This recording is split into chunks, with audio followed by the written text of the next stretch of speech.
هاي السلام، كديري؟ لاباس عليكم؟ جمعة مباركة للجميع. المهم كيف ما كتشوفوا في العنوان لتحت، اليوم جيت نهضر على داك الموضوع اللي داير الباز في يوتيوب. المهم انا نعطيكم الرأي ديالي الشخصي.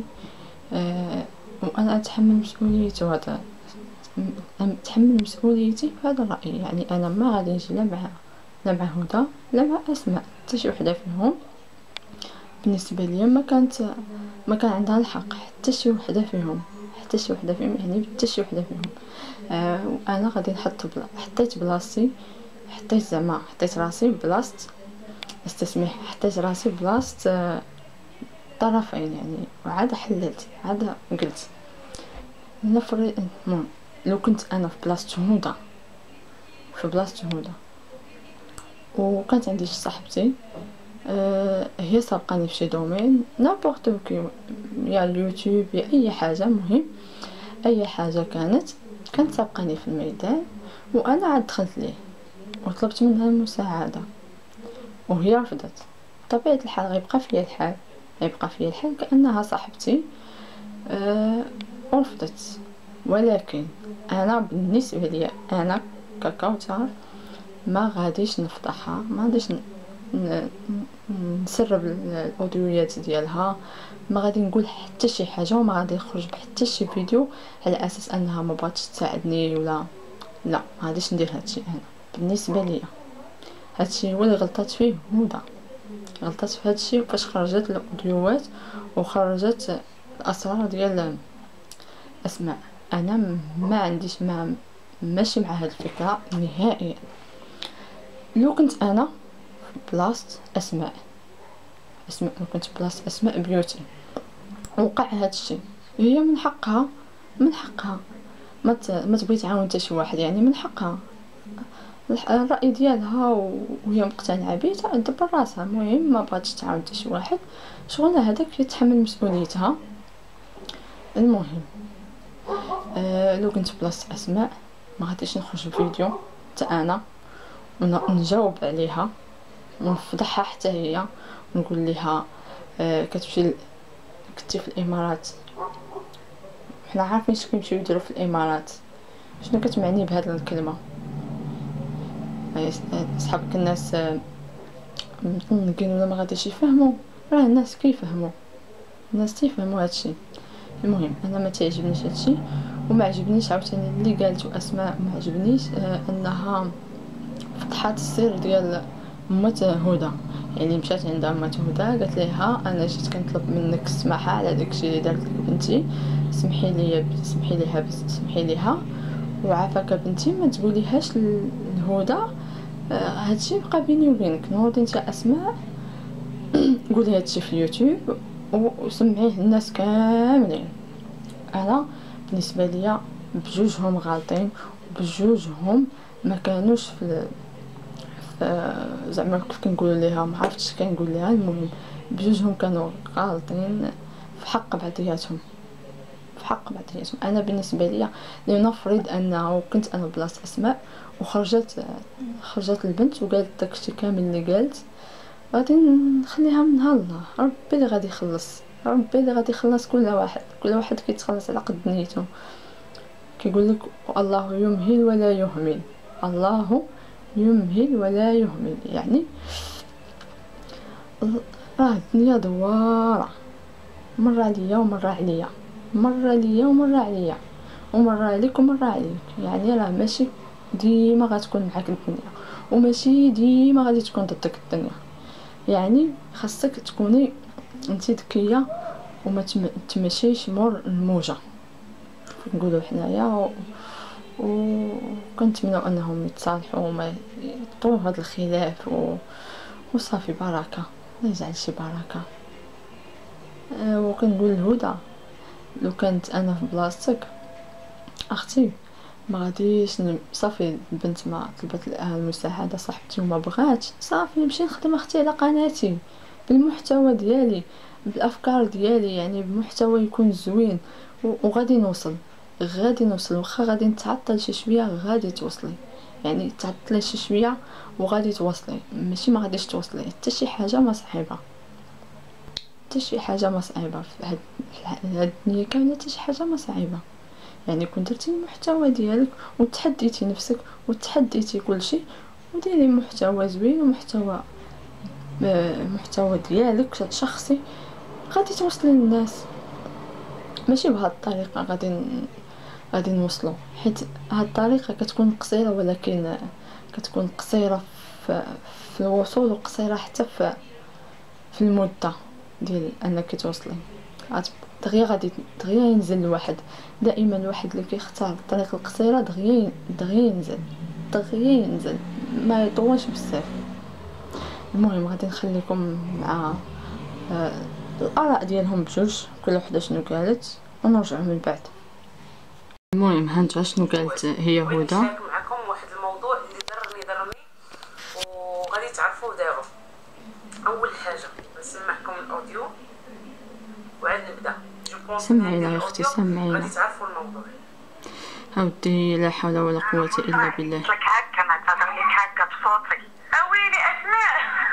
اختي نقول لحقاش عقلتي نهار قلتي لي يلاه كون بغيت نربح على ظهرك، قلتي لي شدي فاش نبغي نهضر على الاسبوع ديالي ندير هاشتاغ اسماء بيوتي ونهضر.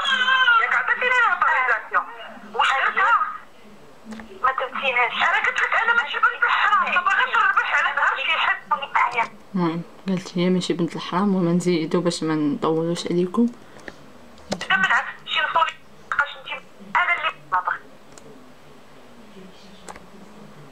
المدرسيه ديما الطاقه ديالها في الجروب تشوفي الناس شحال يبغي. انا غنصيفط لك القنوات الصغار. ما نسمع. الطاقه ديالها في الجروب تشوفي الناس شحال يبغي. انا غنصيفط لك القنوات الصغار صورت لهم شحال عندهم كليزابون وهضروا ليا مزيان ونفصل لك شحال ولاو عندهم ديال الناس بغاو. ولكن انايا ما كرهتش ان مثلا ديري ان اليوتيوب اللي كنربح منه راه حلال عليه. علاش؟ حيت كنضربو اختي كما بغيتي بصراحه ما كتبغيش تماما. انا ما نطولش الموضوع، غنهضر على الحاجه اللي ضراتني، غنهضر لكم من الاول باش تفهموا وانتم عطيوني الراي ديالكم. انا اسماء كنعرفها كانت خدامه في صالون الحاج، يعني ما تنعرفش، كنعرف على شي حوايج هادشي ما عندنا ما نديرو به. هما اللي كنعرفهم. اسماء حلت قناه، بقيت كنعاونها كنساندها كنبارطاجي لاشين ديالها. يعني شي انسان كتعرفيه وكتشوفيه دار قناه كتبغي تعاونيه. اوكي شجعتها. النهار اللي المهم بقيت تنكتب لها لي ميساج، المهم حنا ما عندنا ما نديرو هادشي. اللي قلب على التصاور ديالي صور، قلت لها خذي راحتك، قلت لها جي صوري، قالت لي نصور وجهها. باش نعاونك في اليوتيوب مي غنعاونك نحطك في الانستغرام. قلت لها لا حبيبه انا ما عيطتش لك على هادشي نهائيا، انا عيطت لك باش نسولك. المهم سولتها، دازت المده هذه عرفتها بعدا، دخلت لي الراس، عرفتها اش كتسوى. ملي جيت باش راجلها يساعد عيال الاورديناتور. المهم هادشي اللي قالت هي بكل اختصار، ما بغيتش نطول بزاف حيت يجي الفيديو طويل بزاف. نمشيو نشوفوا اسماء شنو باش جاوبتها. الفيديو اللي تبلوكات في الافكار كتنوض ارا شندير ما ندير. هذه ديك ختنا اسماء بيوتي ندير تصويرتها وندير العنوان. المهم بعدا وليت رمز للنجاح. اللي بغى ينجح فكيديرني، هذا شرف كبير ليا، ماشي مشكل. ربحتو طلعتو لي زابوني، واخا طلع لي زابوني وصلت ل 100,000، شنو غديري من بعد؟ غتسايني عاوتاني اسماء بيوتي تندير على اسماء بيوتي عاوتاني شي فيديو باش عاوتاني نوصل ل 200,000. او ماي جاد، بقيت تساينيني باش ديري ليا فيديوهات وطلعي قناتك. فانا كنبغي نقول لك طلعي قناتك الا كنسميك مرا وقاده ومتاكده انك كتشوفي في هذا الفيديو ديالي، طلعيه بدراعك، ديري محتوى خاص بيك في قناتك. ما تقمطيش هادشي اللي قلت لها نيت انا كندير فيديوهات خاصين بها. نفس العناوين ديالي، نفس العناوين نفسهم، كديري نفس التصاور اللي انا كنحط. دونك نتي مرضتي بيا، فهذا شرف كبير ليا ان الانسان يمرض بيا. هذه قضيه مزيانه. الامور اللي غنطرق ليها اليوم وهي الناس اللي كيقول لك اول حاجه حريه التعبير، حرية التعبير. ولا على الاقل نحترم الام ديالك والخوت ديالك. هذه وحده. ما غاديش انا نفشي الاسرار. ولا انت عندك اوديوات عليا هضره على شي حد ولا هذا، كنتحداك حطيهم، كنتحداك حطيهم. حيت انا الا عندك انت اوديوات عليا، انا ما عندي عليك شي دلائل اللي غتخليك ما تهزيش راسك الفوق. والله ما تهزي راسك الفوق.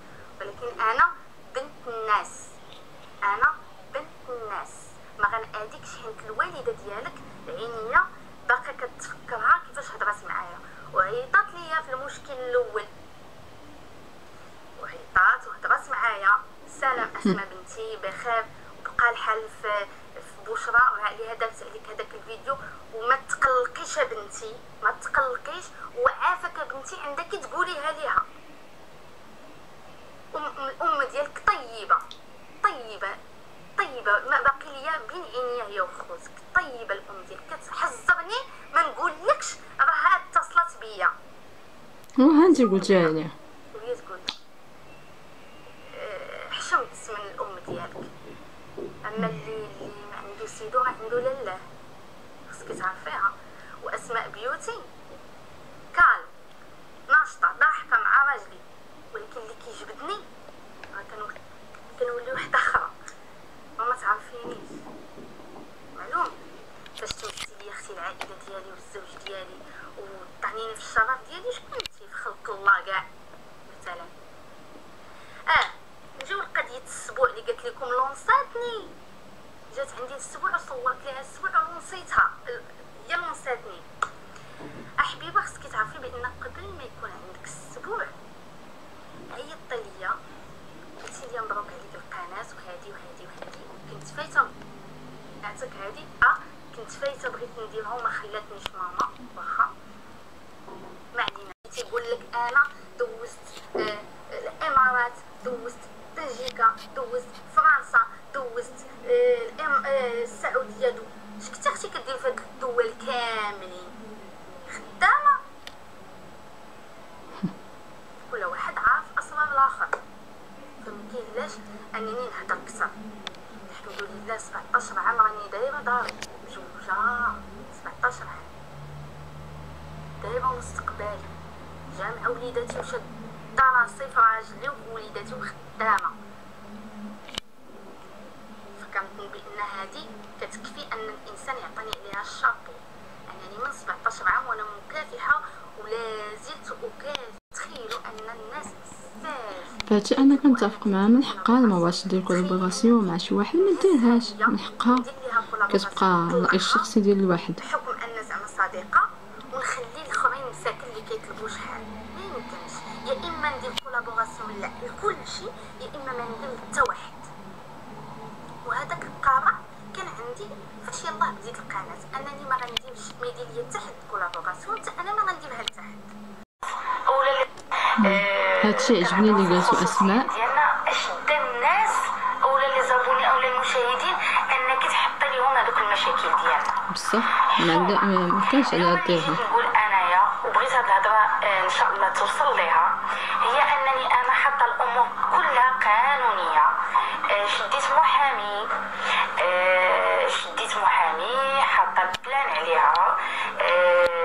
الاوديوات اولا لابيل ديالي اولا اي حاجه حطاتها حتى في الانستغرام خصها تعرف بان كاينه متابعه من عند المخزن متابعينها، واي حاجه دارتها عليا فهي غتزاد في الملف ديالها اللي انا فتحت عليها ودايره عند المخزن. الحمد لله كاين قانون في البلاد، الحمد لله. يعني فاش مشينا وبحثنا كاين قانون في البلاد. وإلا غادي تقول لك ما عندك ما تصوري مني، فانا كنبغي نقول لها نهار غتجي للمغرب غتشوفي واش غنصور منك ولا ما غنصورش. من هذا المستوى بنتي، واحد المستوى اللي خاص الانسان يوقفك على حدك، وغنوقفك على حدك قانونيا. مادام كنقولها ما كنمثلش بها، كنقولها قانونيا. والمغرب المغرب اختي اللي بغيتي تحبسي لي عليه جي ليه فوق راسك وفوق راسك. هذيك بلادي الثانيه كنموت عليها وراني قلتها، بلادي الثانيه.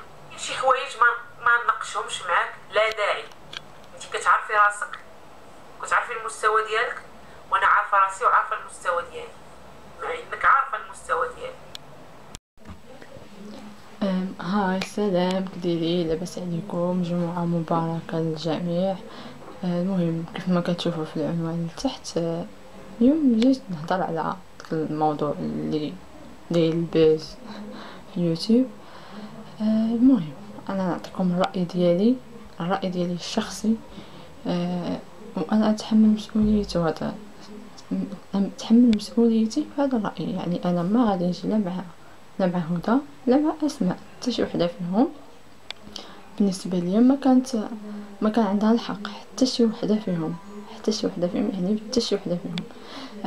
وانا غادي حطيت بلاصتي، حطيت راسي بلاصه استسمح، حطيت راسي بلاصه طرفين يعني، وعاد حللت، عاد قلت نفرض لو كنت انا في بلاصه هدى وكانت عندي شي صاحبتي هي سابقاني في شي دومين نابورت كي يا اليوتيوب يا اي حاجه، مهم اي حاجه كانت سابقاني في الميدان، وانا عاد دخلت ليه وطلبت منها المساعده وهي رفضت. بطبيعه الحال غيبقى فيا الحال كانها صاحبتي، ورفضت.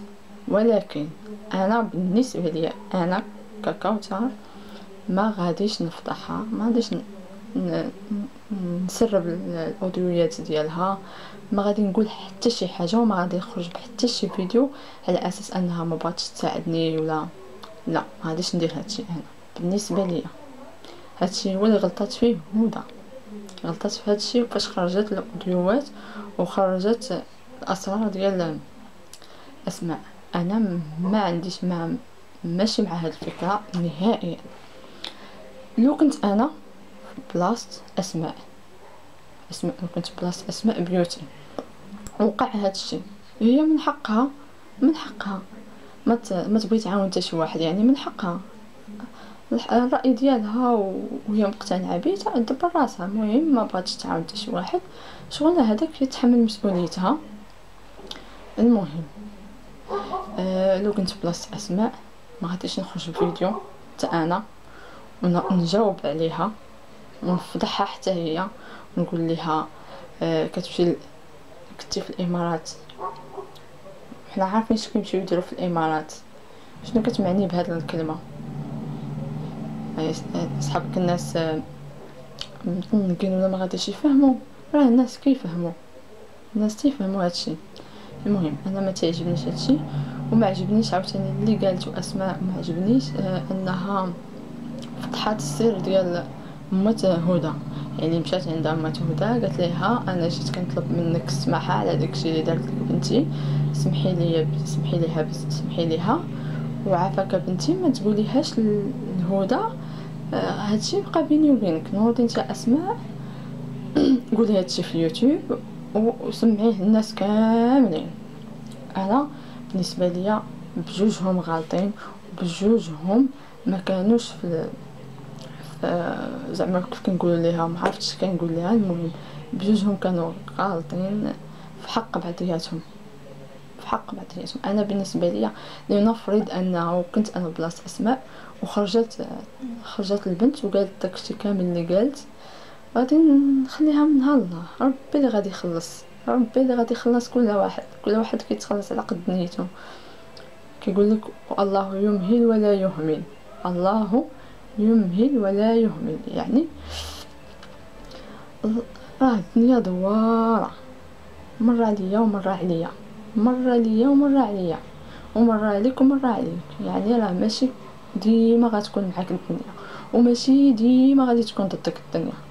يعني خاصك تكوني انت ذكيه وما تمشيش مور الموجه نقولوا حنايا. وكنتمنوا انهم يتصالحوا وما يطول هذا الخلاف وصافي بركه، لا يجعل شي بركه.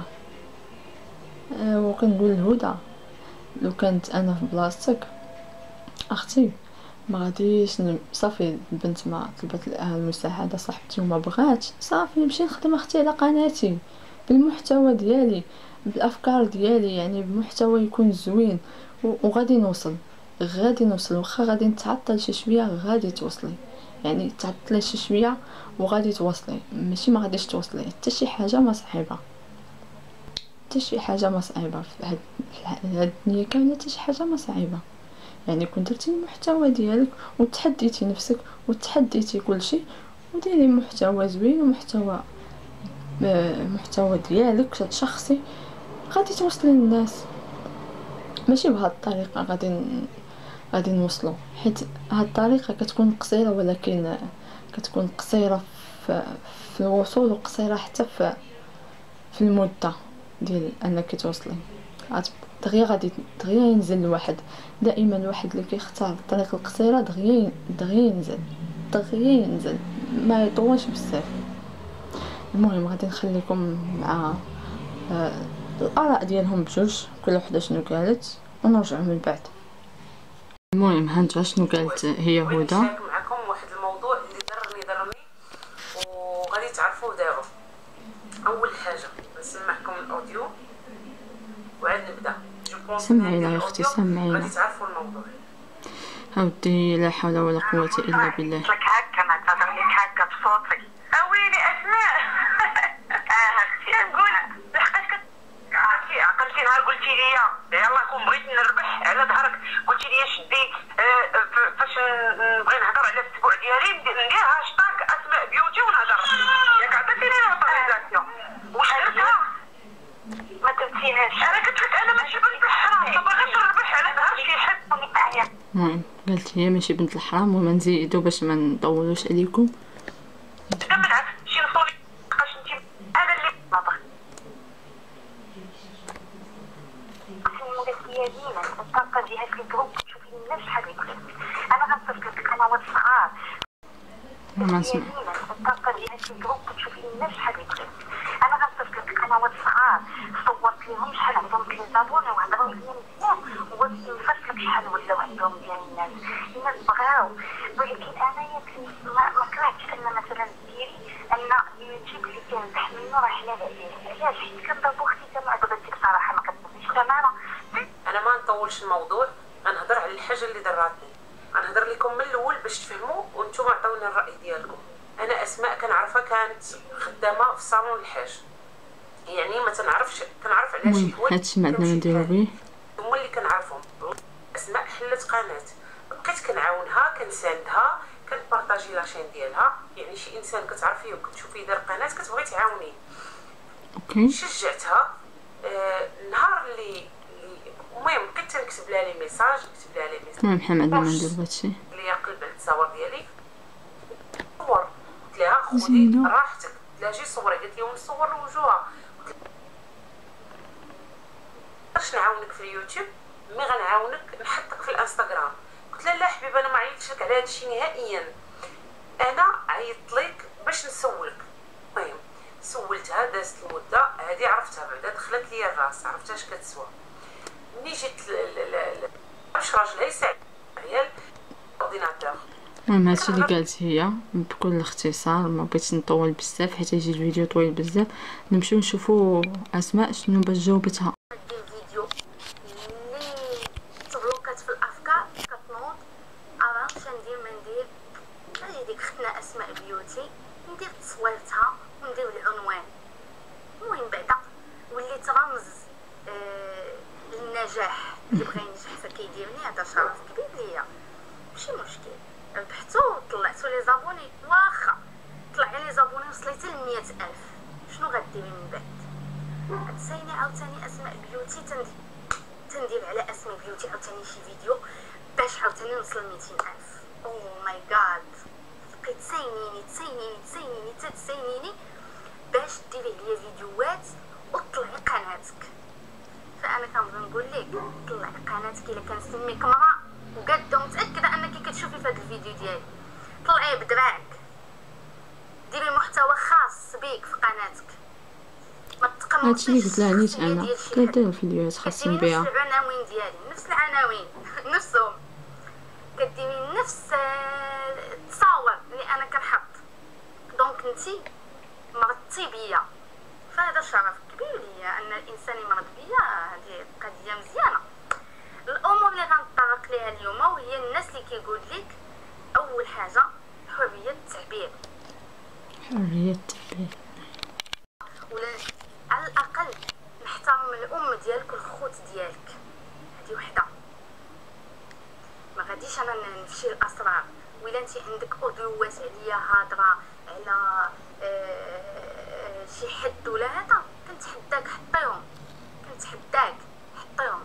حيت انا الا عندك انت اوديوات عليا، انا ما عندي عليك شي دلائل اللي غتخليك ما تهزيش راسك الفوق. والله ما تهزي راسك الفوق. ولكن انا بنت الناس، انا بنت الناس، ما غنأذيكش حيت الوالده ديالك عينيا باقا كتفكرها كيفاش هضرات معايا وعيطات ليا في المشكل الاول، وعيطات وهضرات معايا. سلام اسماء بنتي بخير، وبقى الحال في بشرى وعليها دارت عليك هذاك الفيديو. وما تقلقيش يا بنتي، ما تقلقيش، وعافاك يا بنتي عندك تقوليها ليها. الام ديالك طيبه طيبه طيبه، ما باقي ليا بين عينيا هي وخوتك. طيبه الام ديالك، كتحذرني ما نقولكش راها اتصلت بيا. هانتي قلتيها لي. وهي تقول حشمت من الام ديالك. اما اللي ما عنده سيدو راه عنده لاله، خصك تعرفيها. واسماء بيوتي كال ناشطه ضاحكه مع راجلي، ولكن اللي كيجبدني راه كنولي وحده اخرى. ما تعرفينيش معلوم. فاش تمثلي اختي العائله ديالي والزوج ديالي وطعنيني في الشرف ديالي، شكون انتي في خلق الله كاع مثلا؟ نجيو لقضيه السبوع اللي قالت لكم لونصاتني. جات عندي السبوع وصورت ليها السبوع ونسيتها، هي لونصاتني. حبيبه خصك تعرفي بان قبل ما يكون عندك السبوع عيطتي ليا قلتي لي مبروك عليك القناه وهادي وهادي وهادي، كنت فايته عاتك هادي كنت فايته بغيت نديرها وما خلاتنيش ماما. واخا ما علينا. تيقول لك انا دوزت الامارات، دوزت بلجيكا، دوزت فرنسا، دوزت السعوديه، شكتي اختي كدير في هاد الدول كاملين خدامه. كل واحد عارف اسرار الاخر، فمكاينلاش انني نهضر كثر.